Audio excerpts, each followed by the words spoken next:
in the infrastructure that will enable them to innovate and to keep the customers moving forward.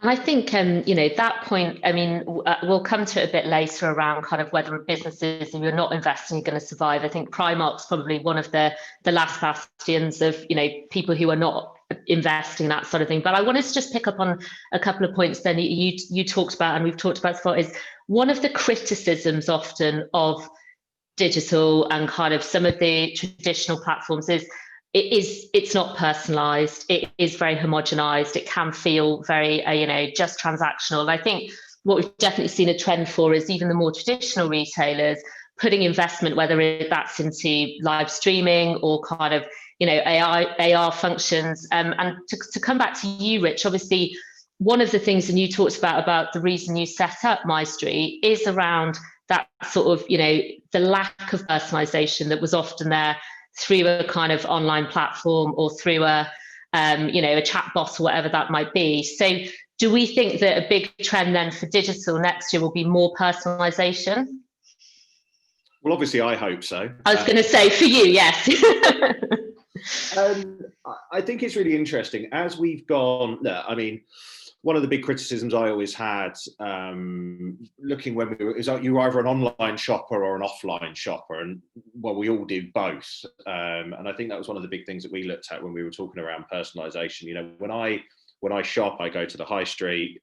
I talk to the shop owners. I know a lot of the guys by name that I buy clothes from, and it's a very personal experience. And at the beginning of the pandemic, it was going to be a couple of months and then we were going to get back to that normalization. So I didn't mind transacting online, buying brands and things online. Now we're nearly, 12 months into this. And I think, we're all getting lockdown fatigue, and I want to be able to talk to people. I want to be able to talk about what I want to wear to my friend's wedding if it goes ahead in April, and it's that sort of thing. And so we believe, I believe personalization will come back. We're seeing major retailers looking at how they can personalize website interactions. We're seeing, DSG Group have now got Go in Store, so you can actually book an online appointment. As I said, we are in the process of changing our car, and we had an online appointment with Volvo. I fundamentally believe that technology will start to power human-to-human connection again, and that personalised service will come back and will be imperative for a lot of retailers on this, particularly in my sector around where we're looking to support independent retail. Part of their uniqueness is the service that they provide. So if you rob them of 50% of why they're unique, it's about how do you stand out in a crowd again. Mm-hmm. I believe that's personalised service. And I guess that coming back to from Square's perspective, again, that supporting the independence, and I guess the storytelling and Diane talked in her slides around that sort of rise of localism. I guess that's probably been a big part of your strategy, is around that personalisation and supporting those more local merchants as well. Yeah, no, absolutely. So I think one of the main things that we have seen is really this resurgence of the local businesses. I myself, and I think I can relate to very many of the comments that have already been made, is things that perhaps you would have maybe gone to a big retail shop to purchase. Now you're actually looking for something different, something unique, something special, particularly based on your local businesses. Really, it also helps towards sort of supporting your local businesses. You get something that is different, right? That you may not have tried before. So I think the localization is a very, very. I think it's probably also a trend that might stay for a period of time, I think. And the other one is also, I think, people are working from home, right? I think Diane touched up on that one, right? And I think that was also going to be driving in terms of how we actually shop in the future, right? Because we're working from home, we have the flexibility actually, probably even going into the future. The future of work is probably going to be very different. The technology has been accelerated, as Gabrielle said. So I think in terms of the working from home prospect is also going to drive people to actually purchase locally as well. I think that's why I do feel that is probably going to be the same. And then, as we said before, right, all encompassing all of that is really giving the consumers a choice. So if you do have those odd occasions or odd days, odd weeks that you don't want to necessarily go into the shop, even when the shop's open and the lockdown, is lifted, you probably still want to have that omni-channel offering. So I think those are the things that come to my mind. And again, what Richard has done, right, with regard to the technology, right? So we will start to see, I think, technology really being put to good use, right? Things like, how do you actually connect the local businesses better, right? If you want to have an experience in a day, you start your day with X, and then you maybe going to have a cup of coffee, and then you just go and purchase something elsewhere. And then having that visibility in terms of what's really out there, which perhaps even for myself, for example, I may not necessarily have paid much attention to, but now I'm more interested in knowing what are the different local businesses that are out there that I can actually go and have an experience at. So definitely. I agree, and definitely, I think when our second panel come in, we're gonna talk about a lot of those issues. But I think this theme, I wanted to come back to that idea of sort of, I think both Gabrielle and Ian talked about this sort of retailers being in denial, because I think, as I said up front, a big part of the sort of commentary, and you touched on Next buying up some of Arcadia, again, people like Hut Group and some of those businesses who've boomed this year, buying up some of those more traditional, whether that's Oasis or Warehouse or some of those labels. So, Gabrielle, I wanted to say to you then, do you think then, can companies like Primark survive if they're not going to invest into kind of a proper digital estate? Well, I know that's not to put you on the spot particularly about Primark, but I think it's probably the most sort of prevalent example of a brand who's not made that level of investment. Well, I think it has a lot to do with how big you are. So if you're starting out now, if you're a business that's launching now, no way in hell. There's no way on the channel. Forget it. If you are a business that has a legacy brand, a massive store estate, and very, very deep pockets like Primark, you know what? You can do what you want. You've got a long time to play it out. They have had an awful long time to build up what their brand means to their customer. Their customer wants to achieve a certain thing when they go in store. I've read a lot about how the business model, £3 t-shirts don't support an e-commerce business model. I mean, I would argue they don't support any. It's just from a sustainability. From an ethical consumerism, and again, that sort of trend that because Charlotte was just talking about buying local. A lot of that has also driven out. There has been a bit of a backlash that people say, "Oh, I don't want to use Prime." They'll end up using Prime because it's so convenient. But I do think you're right. The ethical consumerism thing is interesting because, having said that, Boohoo went through that challenge in the summer, and yet they've still seen their sales boom at the end of the year. Well, they will. And listen, these guys have a long way to go in terms of they feel a need in the market, and that need will change over time. Absolutely. It's just going to change gradually. They're still printing money.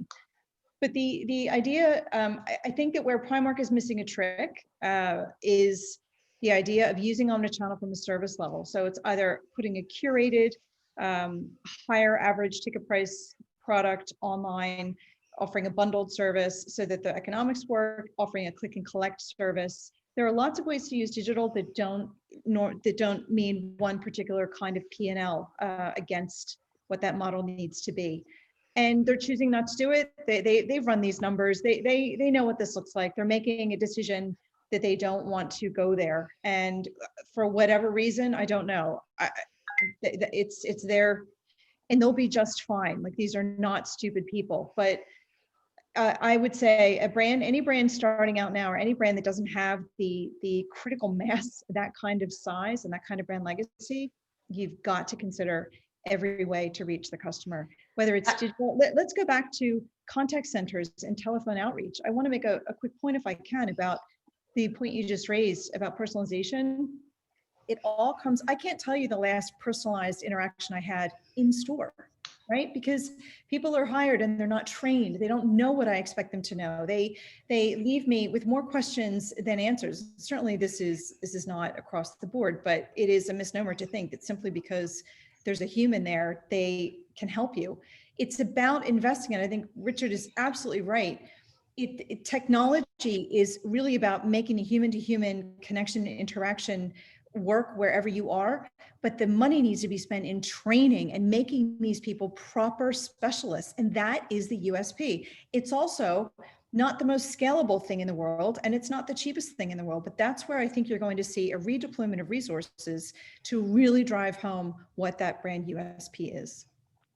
I think it's a really good point, and I think it comes back to that we can't divorce now this idea of online and digital investment, and I keep saying real life. It's obviously we are in real life, but there's such a fusion and blend. And I think again, services like click and collect, they're not often seen as the kind of maybe the sexiest investment from a digital plan, but they've been invaluable during this pandemic. So I just wanted to bring Ian in again in terms of looking at sort of trends and where we think to Gabrielle's point around it will help when we go back to a more kind of in-person retail environment, but where do you see kind of more investment going from kind of this trying to create more experience, or where can that really add value? Well, there's probably 2 points really. One is there was a lot of investments made that were necessary during the pandemic that can now be repurposed to other things. And I mean things like heat sensitive cameras to see whether people had COVID and so as they came through. And a lot of the technologies that have been around for many, many years were suddenly invested in and will be useful for now, but how are they going to translate that into futures? I think things like better wireless technologies, Bluetooth beacons, you'll start to see that personalization, because those were put in to address one particular issue, and actually that will hopefully go away and they can start to adapt in other ways. I think in other things that we're seeing investments in, a lot of the large retailers are really starting to explore sort of VR, and really we're seeing VR particularly in verticals such as homeware, which has obviously boomed during the pandemic because people couldn't go anywhere, so they're investing in their own houses. So we're seeing some of the home retailers investing in those, not just for one particular issue, but really for the upsell opportunities. Furniture companies or homeware companies are suddenly saying, okay, will that table fit there? Will that bed fit there? Fine. But they can layer on top things like design consultancy that goes from a 1 purchase to a 5 purchase. And I think we're starting to see that. And that's hopefully a benefit that's come out of it. This investment is now enabling futures for some, particularly some of the ones that I'm thinking of personally. We deal with a company called Dunelm. Their market was very sort of middle-aged and older, but they had the platform ready.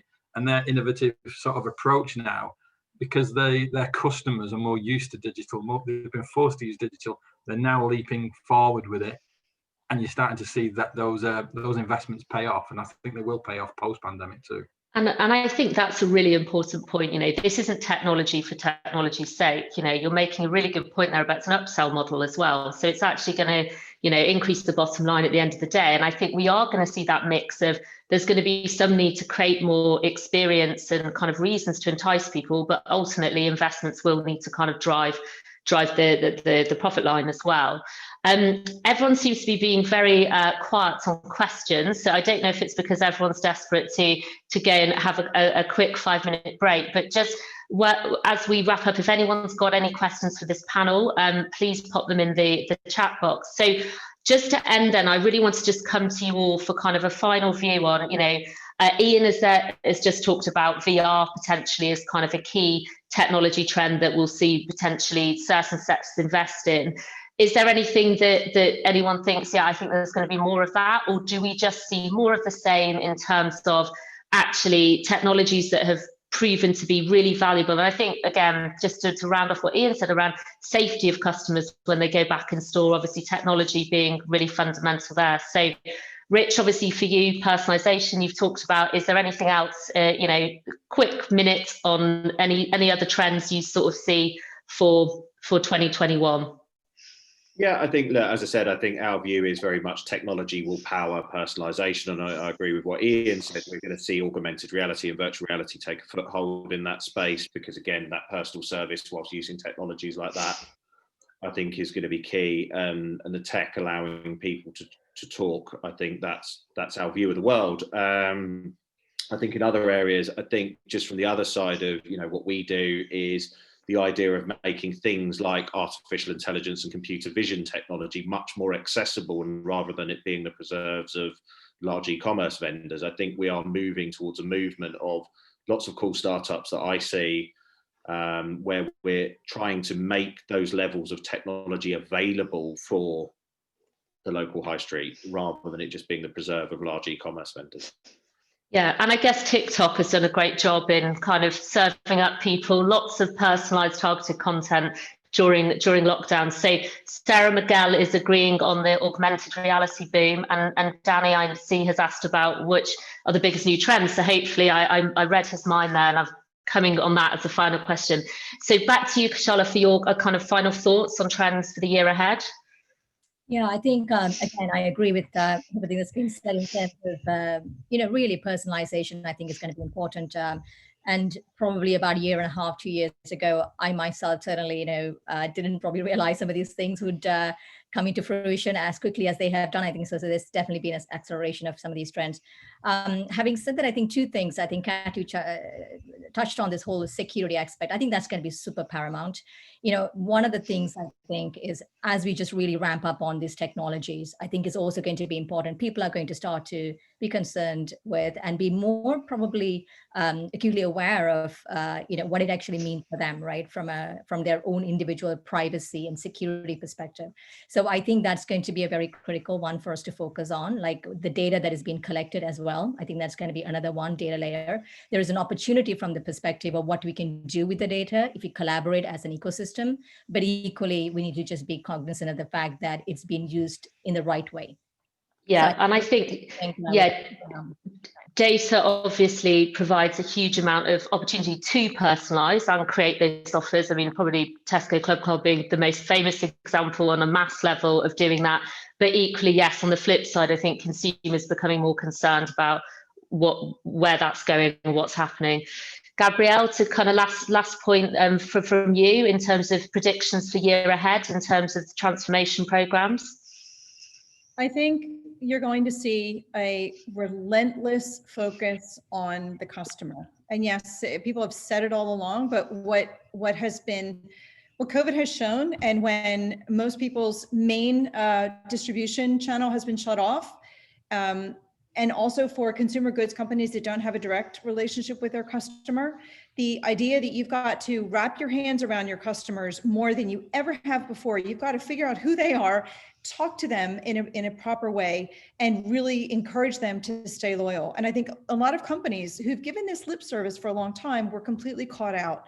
So you're going to see an investment in proper CRM systems that tie all of the touch points together. And I also think you're going to see the idea of a loyalty program be much more community-based than it ever was before. And I'm working with some startups that are doing this. They are creating platforms that encourage loyalty, but in a much more holistic and in a deeper way, rather than simply points based on purchases, less transactional and more engagement.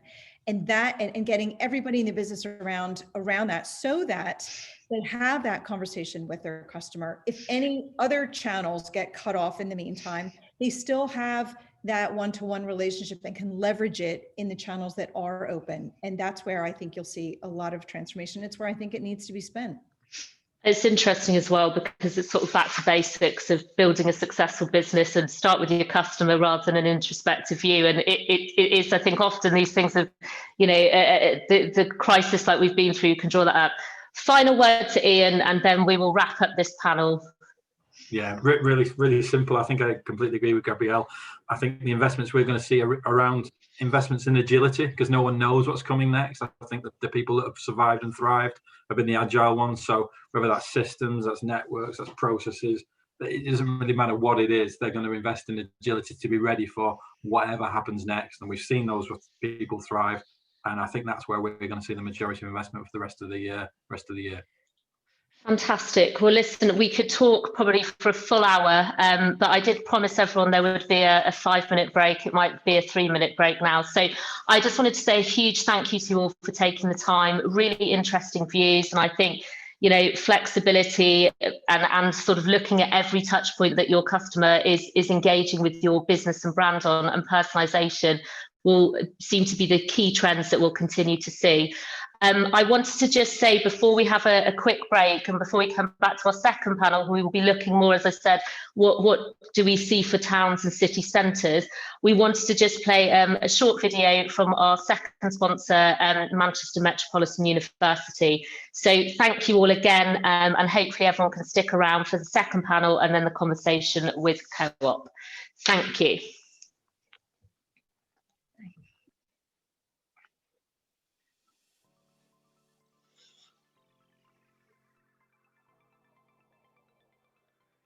Working with Manchester Met has absolutely transformed our business, and I personally have grown in ways that I wouldn't have thought possible.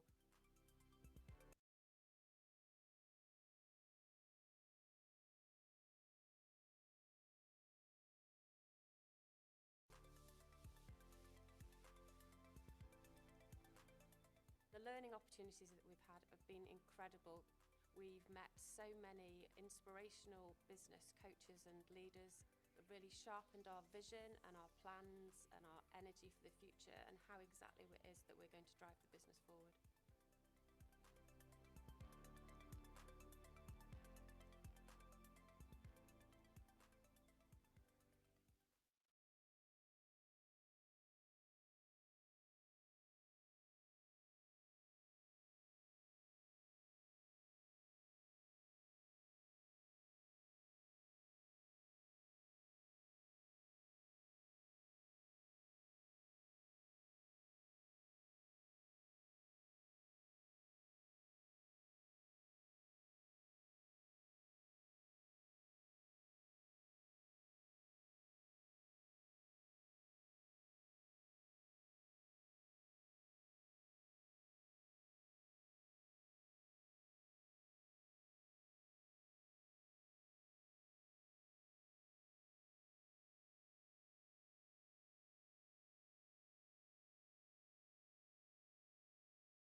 Hi, so hopefully everyone is back now. I was just thinking, I feel like I should be presenting some awards. We've got a costume change for the second half, but sadly I haven't. But I have got a fantastic panel to welcome for our second panel discussion.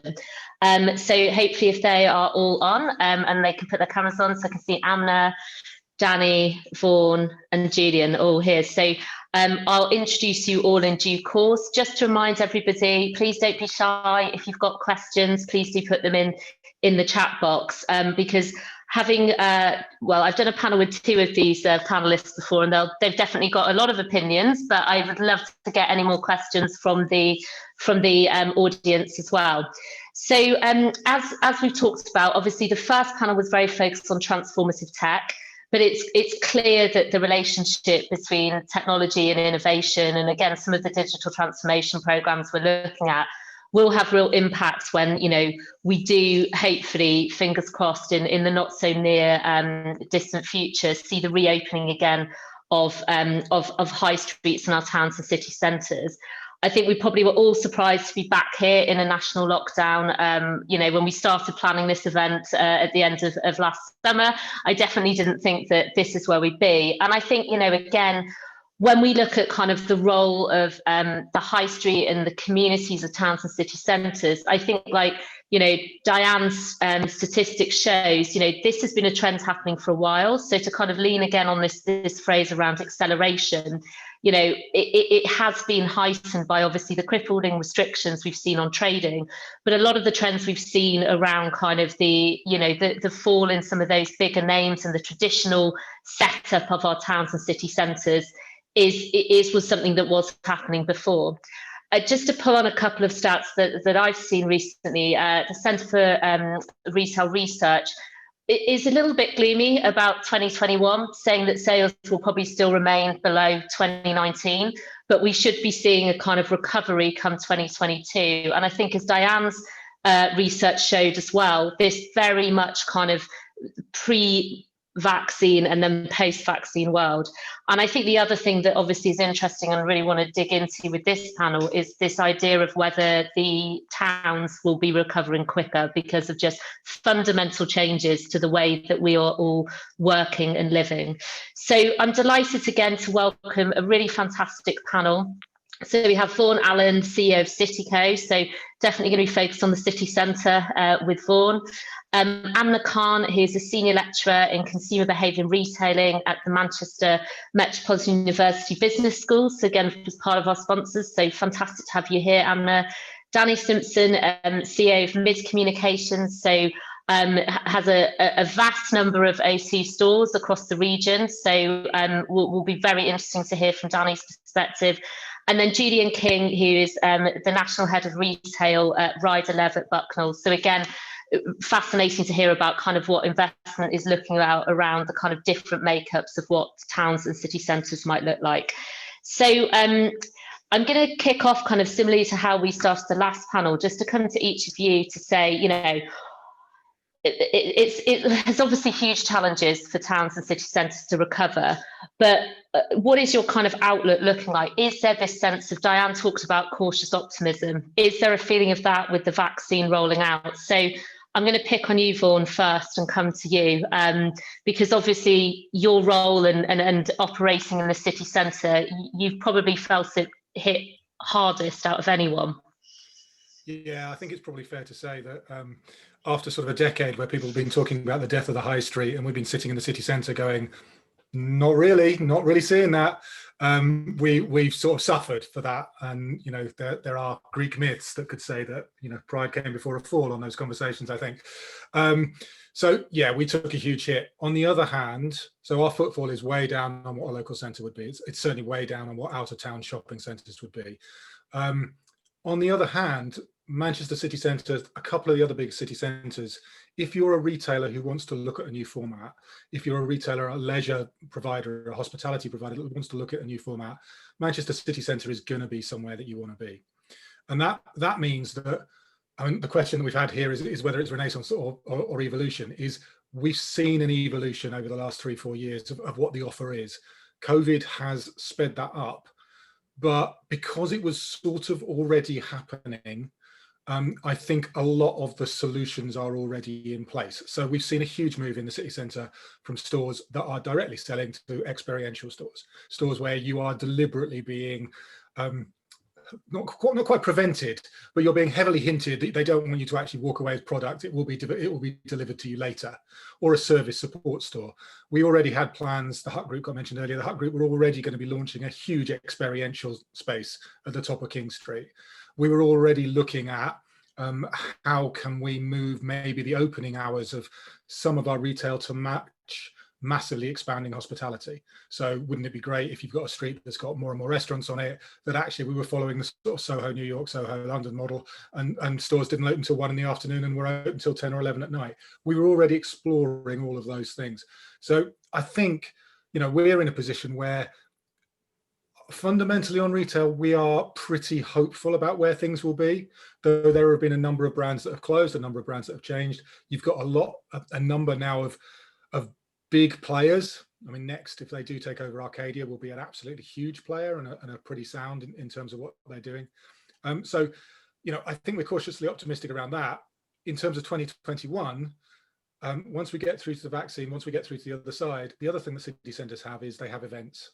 And they have them in a way that, you know, when you're talking about, okay, well, there won't be office footfall, there will be event footfall. When you talk to people at Manchester Arena, for instance, they're looking, once they open, they'll have not only all the bands that were planned to book in 2021, but they'll have all the bands that were planned to play in 2020 coming in as well. There are people genuinely talking about, you know, it is a coincidence, but, you know, we are in the equivalent of 1921 and the start of the Roaring Twenties. People will come back for hospitality, people will come back for big events, and retail will benefit from all of that sort of stuff.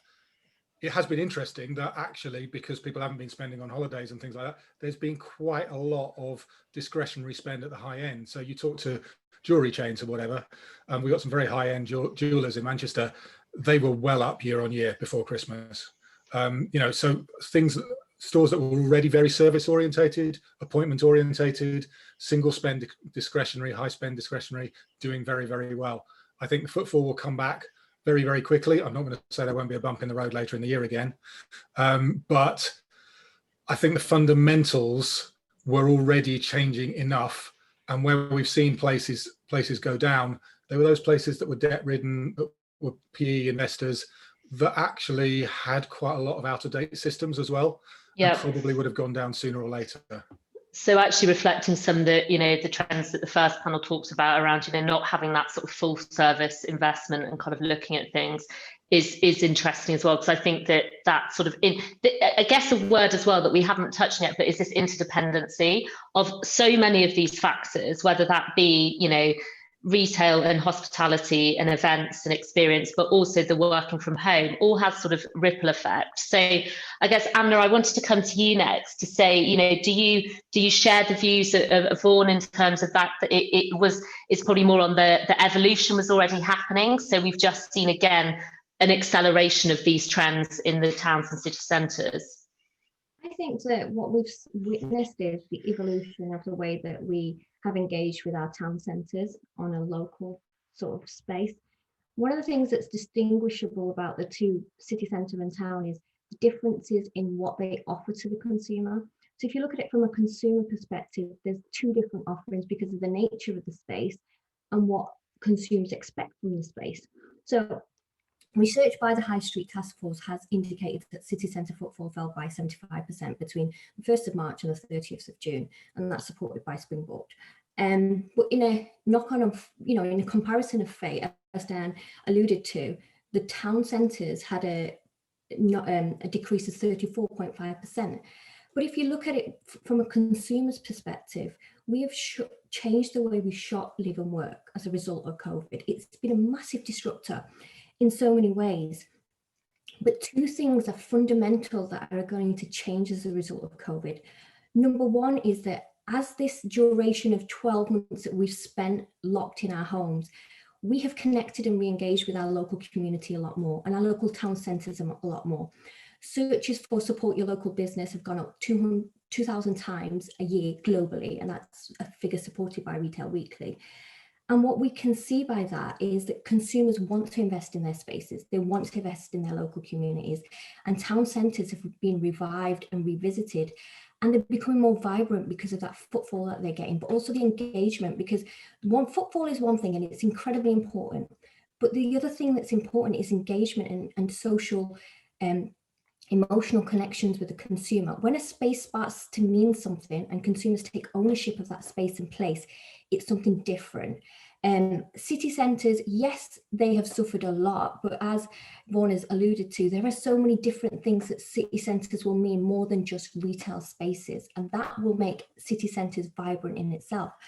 But what I would say is that as we go post-COVID into this working pattern and arrangement where 2/3 of the UK's population want a hybrid arrangement from working from home and working from their working spaces, these figures are supported by McKinsey too, who have done research.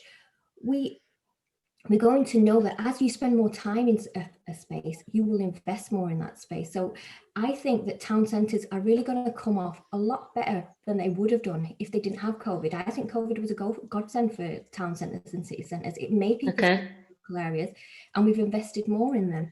So it's an evolution in many ways, but I think it's been great for local businesses. It's been great for independents. And I think the city centres will always fare well because we will always want to connect with city centres, but in a different way. So, so definitely then kind of quite a positive outlook in terms of where you see the recovery. Danny, obviously your businesses are all around the region. Do you reflect that kind of, and I know for you, you always talk a lot about the importance of community and that with your business. So do you kind of reflect the views of what Amna's saying there as well? Yeah, definitely. I think, good afternoon, everybody, and thanks for having me.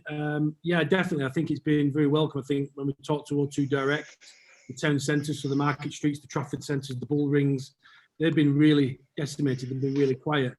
And in fact, you know, some of O2's top 20 destinations for growth across the network, including Northern Ireland, you know, we were lucky to have 2 of our stores out of the 4 in the UK. We're here in Manchester, Stretford and Ashton, delivered a 20% growth for O2, and you know we're lucky to have be part of that as a franchise. But I think, yeah, I think the local towns and the sense of community spirit has really come back together, which is brilliant. As Amna's just discussed, I think city centres we're always going to need them. You know, the AO Arena, going to the theatre, watching a show at Christmas, you know, having a nice meal. I think for me, the town centres are definitely feeling that they need to evolve. The government recognises this, which is brilliant. You know, £800 million being invested into local high streets. Pray to have Stretford. I was going to say Stretford is one of the recipients of the Future High Streets Fund. And Rochdale have all had investment from the government, which is brilliant, and that shows the government's intent to want to transform local town centres and invest there. I think for me, there's still some work to do from councils, things like, you know, free parking. That's what attracts people to destination retail parks. But I think if we look at our friends in Europe, you know, the fact that we can go and get a coffee at 8 o'clock at night, still potentially browse a shop in a nice environment, and then go and watch or have some local entertainment, that's where I feel that, you know, our local towns are going to start to evolve. I'm a Rochdalian lad, so I'm always going to give it a shout. But if you have a look at what Rochdale's doing right now with the new open air, opening the river up, the riverside shopping experience, you know, you've got places in city centre, even places like Junkyard Golf, where you can go, you can have some entertainment, you can have a bite to eat. You know, and I think for me, yeah, we do need to decimate the 9 till 5 and get rid of the Sunday trading hours. You know, we're a diverse country. You know, those hours were put in to reflect churchgoers on Sundays, but we're a multicultural, diverse country. You know, we reflect that 7 days a week and be there for when customers want us. And lots of people, again, love the kind of, as you said, open air dining, kind of being able to go feel a bit more, it was different. So maybe, again, this feels like a positive panel. Good. So Julian, do you share the kind of positivity that maybe, you know, the pandemic has forced some of the old sort of, as Danny's just saying, the sort of archaic kind of the rules that we'd always kind of, because that is how you shop. And actually, you know, as both Vaughan and Amna said, it's changed the way we're working, living and shopping. So do you reflect that in kind of from your business and how you're seeing kind of things moving forward? Yeah, 100%. We're seeing a huge shift to local for sure. Danny's just mentioned the Town Centre Fund. actually, we're seeing a huge amount of movement with local authorities now talking, heavily about schemes, whether they've applied for or gained funding through the Town Centre Fund.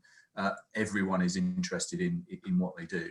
I agree with Danny that car parking is probably an initial issue, but I think we have to think about town centres in a number of ways. I think in the short term, I agree with the sentiment that there will be a huge rebound. I think there will. This pent-up demand is there, and people will go out. They will socialise. They will want to eat out, and some of those pre-existing venues and businesses will be the recipients of that. But I think there'll be a very specific shift in people's attitudes and the way that they do things.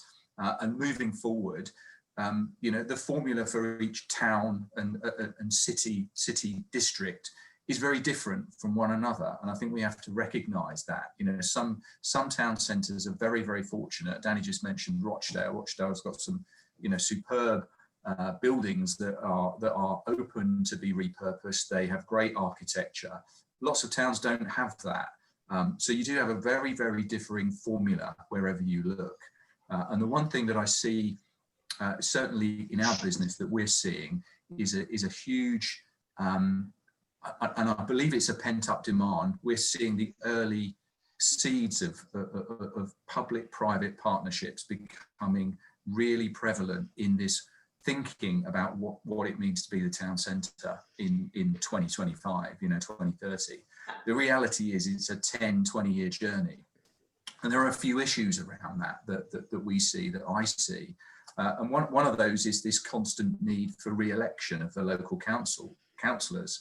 The reality is we're not talking short term, we're not talking medium term here, we're talking about the long term for everyone's future, because actually the reality is many things are shifting, not just consumer attitudes, but we've talked about technology.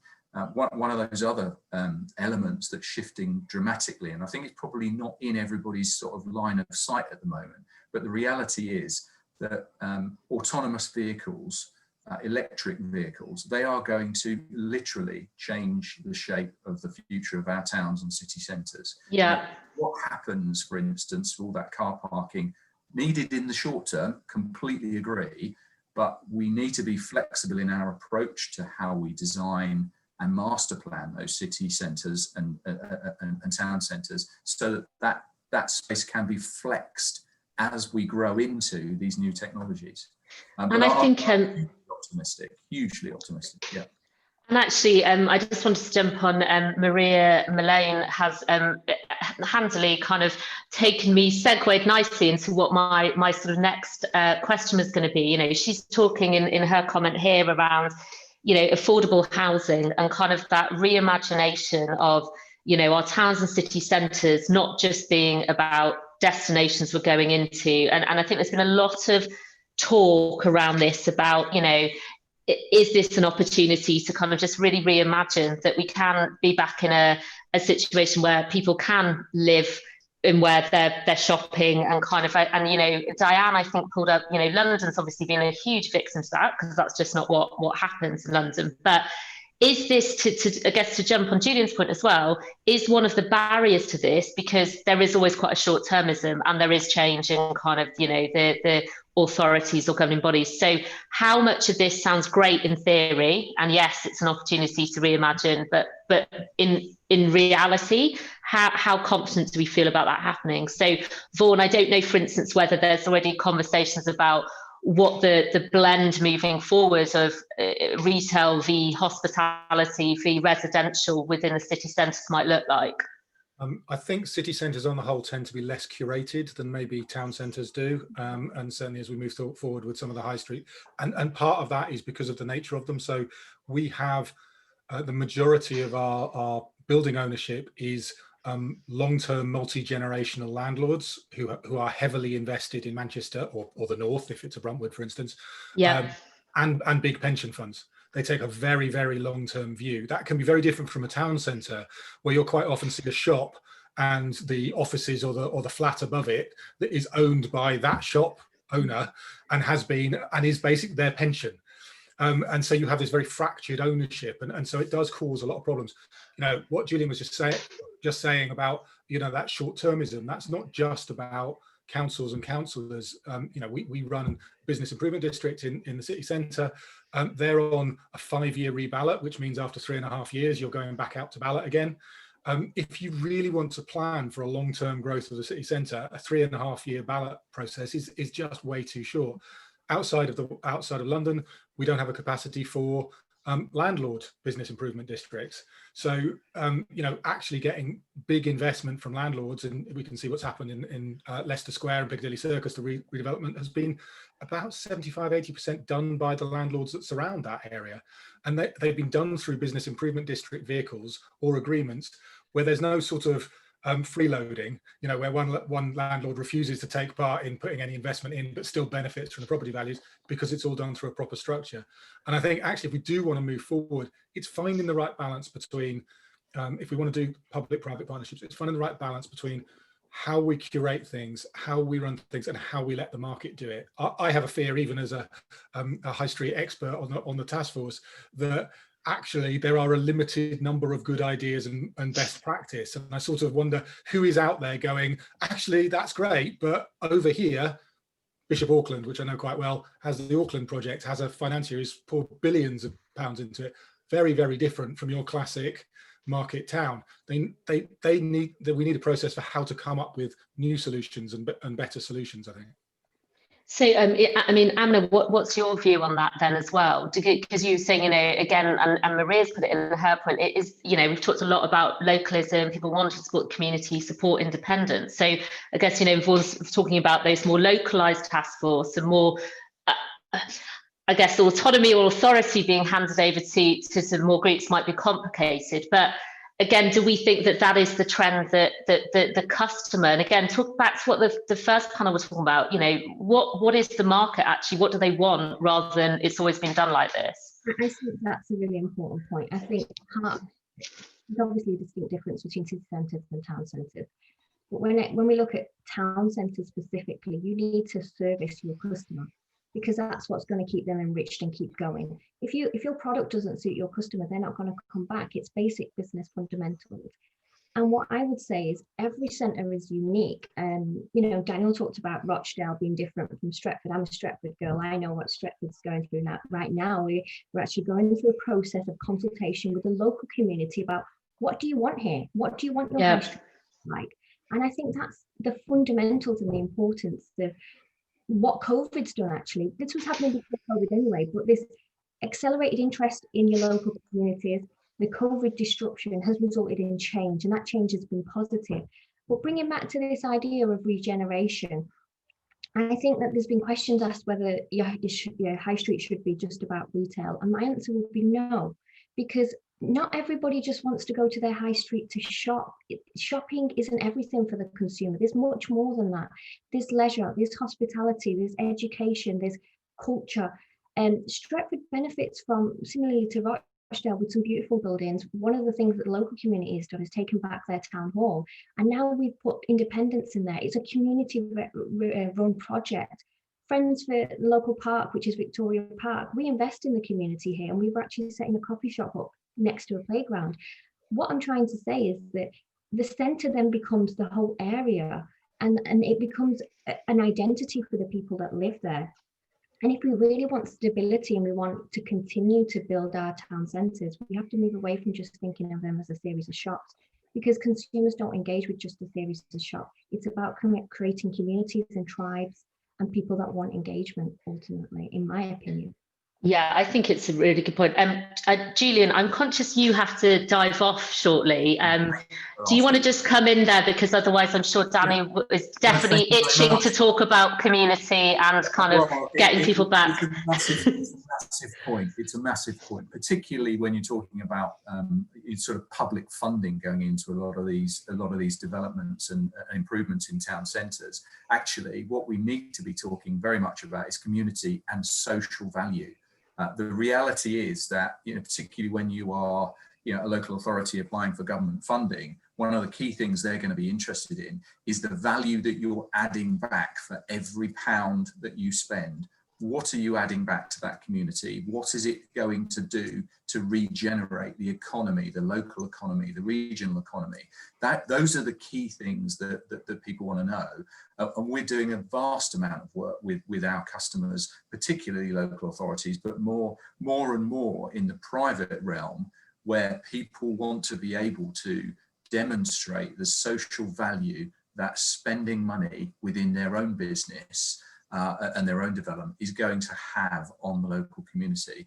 And that's a hugely growing part of our business and something we're extremely proud of. We've even calculated our own social values. When we exist in a local area, for instance, we've calculated using proper mathematics. The fact that probably for every pound that we spend ourselves, we're generating £2.17, I believe the current figure is, or certainly it was last year or pre-COVID. The reality is, I suspect that will improve as we become more and more focused on the local economies. And I think, again, it comes back to the consumers are going to demand that. We see that in reporting now. It's not enough for people just to be presenting their financial figures. People want to know about their, ESG programs or sustainability programs. So I'm going to bring Danny in here on a question from John Jones, has said, it's great to see everyone's so positive, but how do we ensure things don't just fall back to how, because it is true, we do have short memories. I won't name any specific pub chains, but I know a lot of people said they weren't going to drink in a certain one and people went back because it's cheap pints. How do we actually take some of this positivity and the kind of support for localism? Julian, thank you. I know you've got to drop off. Danny, what's your thoughts on that? I think the big point, and Julie just read some good points, is around our people. I've said this a long time ago, retailers have been investing from bricks onto clicks, and I think they need to start looking at the staff. I think one of the previous panelists said, you leave shops sometimes with more questions than you do answers. Yes. And I think I'm quite fortunate that we run our business with experiences. So we look at emotional connections based on trust. And trust is something we don't have a lot of right now. We don't trust government. We don't trust some of the news that's being printed with all this fake news being branded around. So as people, we're not trusting. In terms of personalisation, I think absolutely, Amna's correct. I think, localisation, we've been working with our stores and or to localise things like marketing and POS. It's just sheep dip. You go across every window in every town, they all look the same. I want to have different propositions in my windows in Rochdale, Stretford and Ashton and other towns to make sure that they reflect the community, and even right down into some of the interior designs, that needs to be reflective of the local community. I think, there's an essence of togetherness. And I think retail has always been, we've all had an experience where you go into a shop, you ask a question, and sometimes you end up going home and transacting online. And I think some of that is because they've not answered the questions in store, or I think that they've not built that trust with the customer to want to transact. So I think there's some work for retailers to do around significantly investing and retraining, customer experience. And it doesn't have to be difficult. Everybody tries to invent sales models. I've prided our business on, it's a simple message. If we serve every customer like our mum, dad, brother, sister, best friend, you can't go wrong. I can talk to staff and say, are you proud of that service and that interaction? Yeah, I am. Would you have served your mum or your dad in the same way? Well, probably not. Okay, well, let's understand how we can do things different. So again, it's almost coming back to what we talked about in the last panel as well. Some of it is, back to business basics and back to kind of customer service basics. I'm very conscious that we have a final discussion with the co-op, who I think are going to actually probably talk about a number of these points, given it's a business so based and focused on community. But if I can then just ask all of you just to finally wrap up on a slightly different question, but and when I've often hosted these panels, it always comes across that there is great community spirit and positivity and collaboration in the region. And do we see that as a positive element as well, that potentially our towns and cities in the region can bounce back quicker than maybe the rest of the country? So Vaughan, can I come to you to just final points on that? Yeah, I think one of the biggest things that we've seen is while in Manchester, the private sector was always willing to work together to invest in whether it's public realm or safety or whatever it was. I think COVID has moved that ever further forward. So you are much more willing to see large numbers of developers and landlords working with retailers, working with hospitality to actually plan out what they would like to see from the city in the future. And it just is part of that now, that environmental concerns, sustainability concerns, community concerns are just part of that. And whereas 5 years ago, you might possibly think that was cynical marketing by companies, I just don't think it is anymore. It's just become part of the lifeblood. So I think one of the things that a lot of the stuff that's happened around COVID, going back to that old Mr. Rogers thing of just look for people doing good. Even at the moment, I've got, 8, 10 staff out doing volunteering for vaccination. Probably everybody here has got people doing volunteering for vaccines. That community effort brings people together, and whether that's in the local environment or whether that's in a city centre. And to be frank, many city centre businesses have probably been saved by the fact that we now have 40,000 people living in the city centre rather than 100 people living in the city centre as 30 years ago. So we, in our own way, our local community has helped save our businesses. I think that is transformative. And yeah, a percentage will go back to how they always did things. But I think we're having a lot more conversations about how we all work together and how we make it better than we've ever had before. So again, so positivity around collaboration, community. Amna, do you reflect that? Seems a lot of what you've been talking about throughout is key to that as well. Yeah, essentially, I think COVID's been good because it's brought people together and it's brought this sense of community back. We've moved a little bit away from our busy working lives when we've gone to somewhere else where we worked in the city centre, for example, and we're starting to build those communities again. But what I would say about Manchester is we're one of the cities that have faced the largest lockdown in duration period relative to and I think we're a very resilient community. We've got great independence, we've got great chains and businesses, and I think we have the agility to bounce back really well. We did. Every time the lockdowns have been opened and the restrictions have gone, so why not? Fantastic. And last word to you, Danny, and then I'm going to bring Craig in to wrap things up. So, Danny, share that sentiment. Yeah, everything's been said. I think for me, it's about making sure that we can make it safe for our customers to come back on the high street. COVID's going to be around forever now. I think it's how do we make sure that we've got it safe for customers, get rid of some of the barriers, queuing systems, one-way systems, keep it communalised, keep it focused.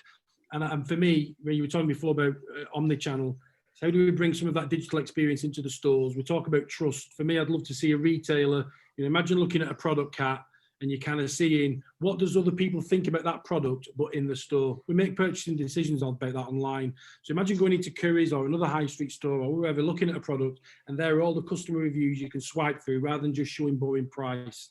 So I think there's a lot of things to be excited about retail and definitely localised retailing, and I'm really pleased that it's coming back. So for everybody on the call, when high streets do open, get back out, support your local communities, and thank you everybody for joining. Thanks, Kat. Brilliant. No, thank you so much. As ever, we could probably talk for an hour on that topic, but I want to say thank you to our second panel, really fascinating, and also reasons to be positive and look for good. So the final part of today's event is it's actually going to really pick up on a number of themes that I think that this panel have talked about a lot, but the Co-op obviously really needs no introduction to this audience today. Really, obviously, a Greater Manchester business store, a pioneer of responsible retail, stuff that's probably become trendy for a lot of businesses to jump on, has been always the guiding ethos of, with Co-op really focused now around cooperating for a fairer world. So the themes of community and localism and a lot of the stuff that our panels have talked about really been omnipresent in the Co-op brand. I guess also, before I introduce Craig, the other thing to say is, while people could maybe look at the supermarket sector and go, well, it's been great for essential retail because they've had this bumper year. Obviously, that has come with massive challenges around, in-store safety of staff and customers. So, and also they've had the pressure of really delivering, we've eaten most of our meals at home this year. So that's thanks to our supermarkets and people like the Co-op. So Craig is the head of PR for Co-op Food. So really thank you so much, Craig. And thank you for waiting so patiently through all the panels. Great, I enjoyed the debate. It's good to see Danny cheerleading Rochdale, clearly the home and birthplace Rochdale of Pioneers. cooperation. Exactly. Well, you can give him his. He doesn't need much reason to champion Rochdale. He'll do it anyway. But yeah, so I guess just to kick off, like I've done with every other panel today, how would you kind of sum up the last year? I guess that's probably a tough ask to do in a word, or, you know, it would just be interesting to hear your experience of being, you know, a brand so heavily involved with the response to COVID-19. Yeah, I think the hard bit actually, it's not even quite a year yet, is it? Since No. You know, COVID happened, and you know, I think lockdown after lockdown has blurred into one. I think the reality was the first kind of week or weeks were definitely crisis mode.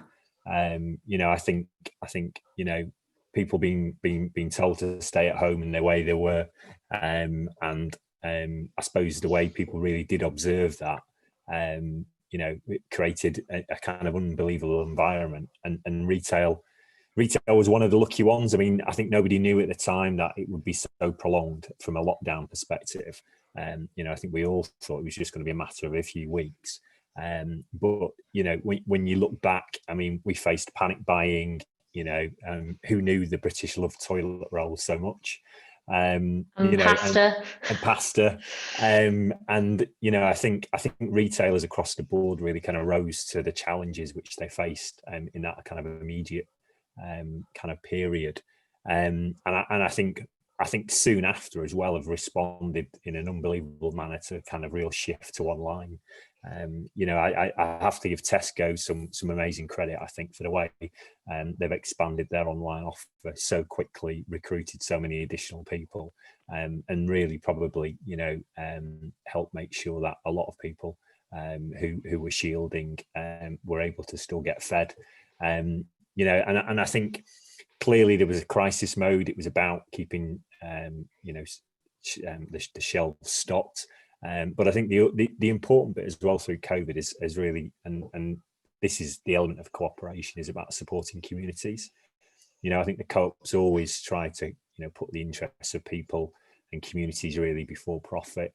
You know, it's effectively how the business model it has evolved and how it started. You know, and I think you know, we've kind of taken that responsibility working with the likes of Fair Share.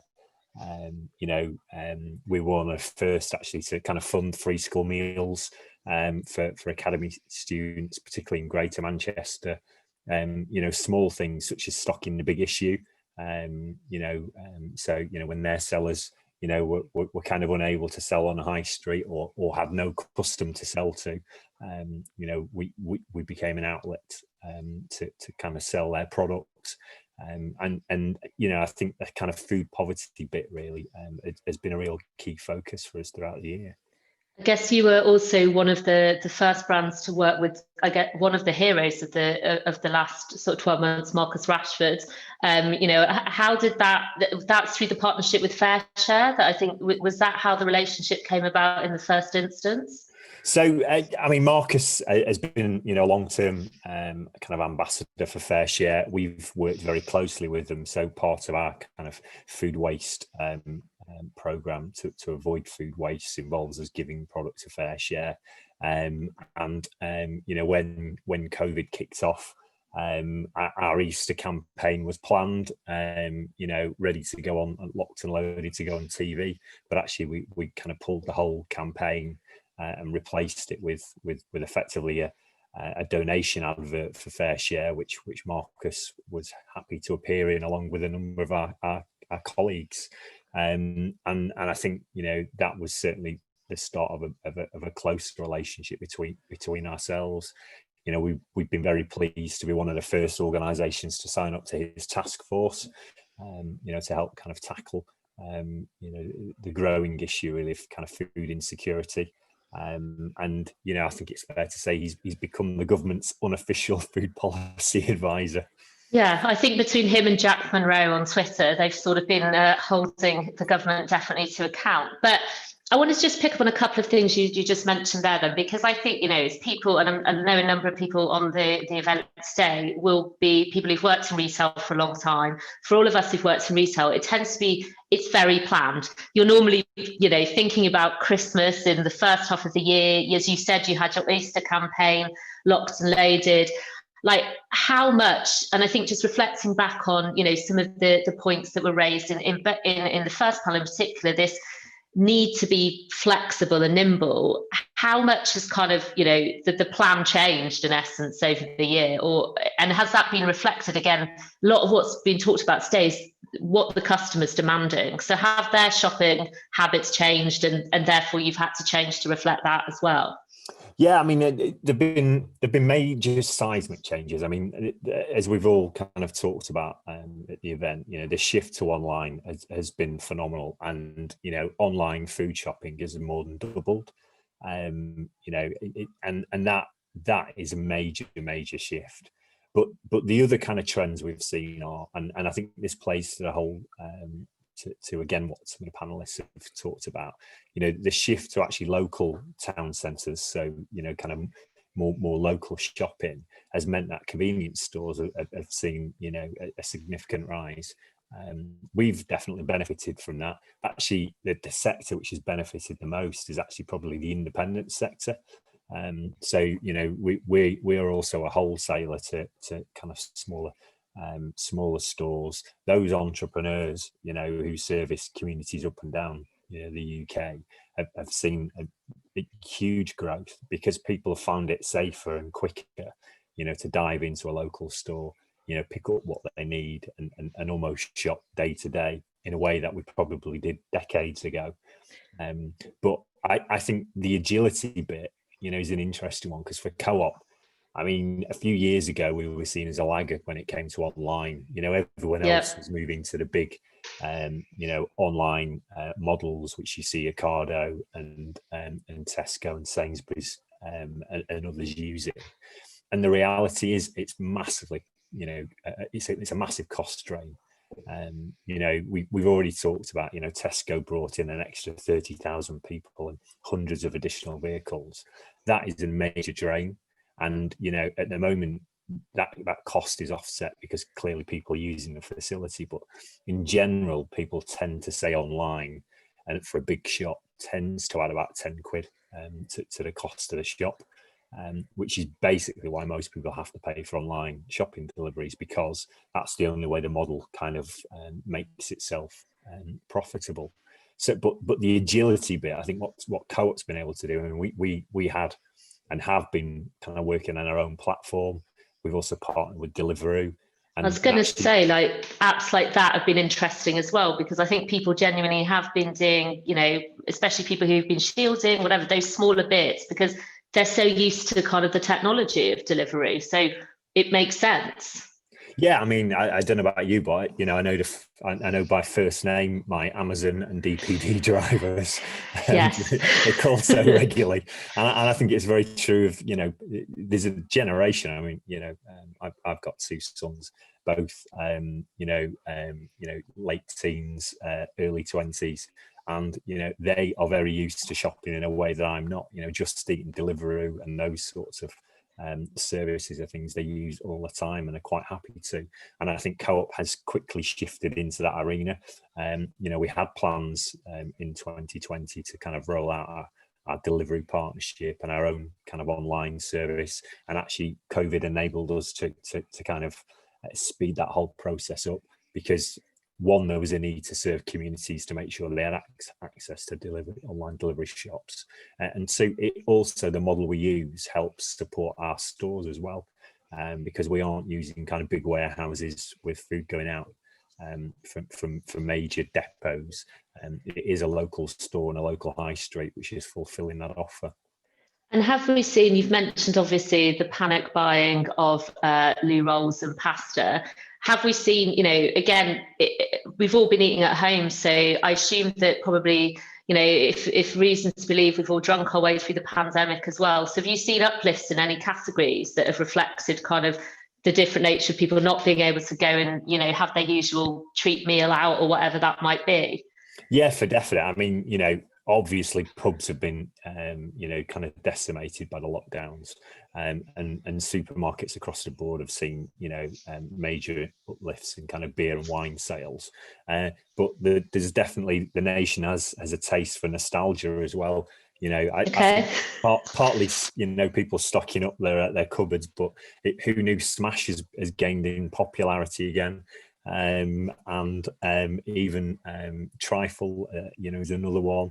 Angel Delight. So all the 80s comfort foods, 70s and 80s comfort foods, yeah, have made a comeback. And I think that, you know, the other trend is that move to kind of little and often, really, where, you know, people are using that kind of local convenience store. But as you touch on, scratch cooking has risen massively. I was going to say yeast and sourdough baking and all of that. Yeah, but then there are flips, you know. So food to go, you know, has fallen off a cliff edge, you know, in reality, because there are no communities to service at lunchtime in a way that there were, you know, pre-lockdown. So obviously, you know, I think it was Ian who sort of talks about agility in the first panel. Clearly, community is obviously something that is within your DNA. And again, the second panel talking a lot about our resilience and recovery. And I guess how, for someone like Co-op, you are so present on so many of our smaller town high streets or clusters of shop. What do you see as your role then in terms of helping some of those communities kind of thrive again post, you know, when we come into this post-vaccine world? Yeah, I mean, you know, it's a source. It's an issue definitely which vexes the Co-op. I mean, you know, on one level, but like many other retailers, you know, we support community groups with donations and kind of financial help. But, you know, we're also having kind of the bigger conversations and big issues such as access to food and other things to really see what more we can do. And what more, you know, potentially all retailers can do in certain areas. You know, it's a reason we're really proud to be a supporter of Marcus's task force on the issue. It's why we're topping up Healthy Start vouchers to help support those in kind of greatest need. But there's much more. I mean, actually, you know, if you can take this on, I mean, it's COP26, the end of the year. You know, climate change, you know, it will be a major issue again going forward. There is a lot around looking to the future as well, what more we need to do to support communities in its widest sense. And I guess, yeah, the trends of this, you know, again, you've always been at the forefront of the ethical consumerism. I know you banned glitter, I think, at Christmas, or you've been looking at kind of recycling as well. And I just wanted to actually end on something completely different, because I've actually just seen while we're on this call, not to break it, so I was just checking actually that Glastonbury has been cancelled for this year again, but you Co-op are going to be creating Co-op Live, which I think is due to be open in 2023. So massive investment into I think, is it set to be the biggest indoor venue in the UK, and lots of job creation. So I guess a really positive, because as everyone talks about, we're going to be desperate to go to gigs again and kind of have entertainment, but also really big investment into job creation in the city as well. Yeah, I mean, we can't take credit for building it. It's OVG who are quite a major kind of force in arenas. I think it's great news for Manchester to get a second big arena. Hopefully attracts far more footfall into the city, particularly you know, when we come out of COVID. But I mean, I suppose our involvement, you know, we've become more of a kind of presence, I suppose, in the UK's music festival scene. I mean, you talk about the fact we've been at Glastonbury, you know, we've been at Live Nation events, so things like Download, you know, Cream even, you know, you'll see a Co-op shop there. And I suppose it's part of our strategy really about getting people to kind of reimagine the Co-op, you know. So, you know, not seen us as just a place where I suppose it was the Blue Rinse Brigade used to shop. You know, it is about getting a younger audience to understand the brand, what we do, what we sell, the services we offer. You know, it's why you kind of see our shop front on Coronation Street. It's why we've got, you know, shops at festivals, and Co-op Live is another kind of incarnation of that really, and it's something we're really excited about. Yeah, and I guess that brings us quite nicely actually to wrap around that. You know, I think the themes that have come through all the panels and the discussion with you today have been about that, you know, showing up in the places that are relevant for your customers. So for you, that might be extending kind of those touch points. But also I think that personalization, you know, I have seen some of your competitors obviously ripping off the, you know, Burton Road Co-op or whatever it might be in terms of trying to create that personalization. So it feels like, you know, obviously a brand that a lot of people have a huge amount of emotional attachment to. To wrap up, I just wanted to ask you one question then around who would you like to see be the first person or group headline at Co-op Live? And we did a Q&A with Sacha Lord in the summer, actually. I did put him on the spot with that too. I think I was pushing for the Gallaghers, but I think that might be even a step too far for COVID. Well, I mean, having spent a misspent youth at Piccadilly Records, Affleck's Palace, and trawling record shops in Manchester, you know, my heart is definitely in the Manchester music scene. So I can hand on heart say I was there in the late 80s to watch the Stone Roses. So I think I'd have them top bill, and I'd probably put Oasis next to them just to cause a bit of a stink. There you go. Well, you know, Bez is out. Bez is doing his. I know, obviously, different band, but I was just thinking from my head, Bez might do a fitness show for us all as well. Now he's rivaling Joe Wicks. But listen, I wanted to say a huge thank you, Craig, for taking the time to join us today, and thank you for wrapping up the event. With, I think, you know, it's just really incredibly interesting to hear from the year, not quite year that you've had.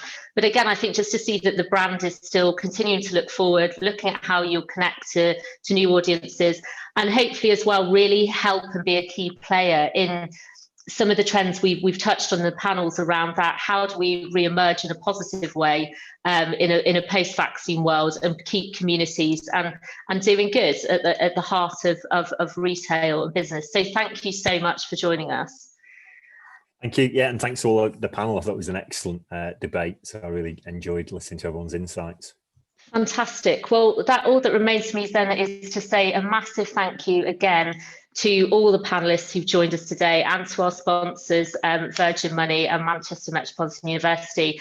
Thank you for listening to me as well for 2 hours. So huge thank you, and please, I hope you'll be able to join us again. Sam, I don't know if you just want to wrap up from a Pro Manchester perspective as well.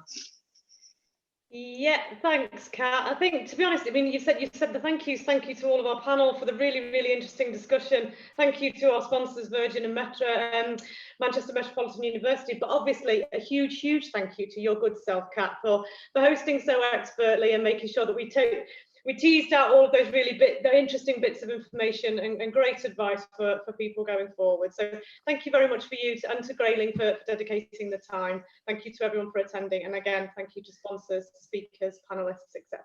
So, and I hope everyone has a wonderful day.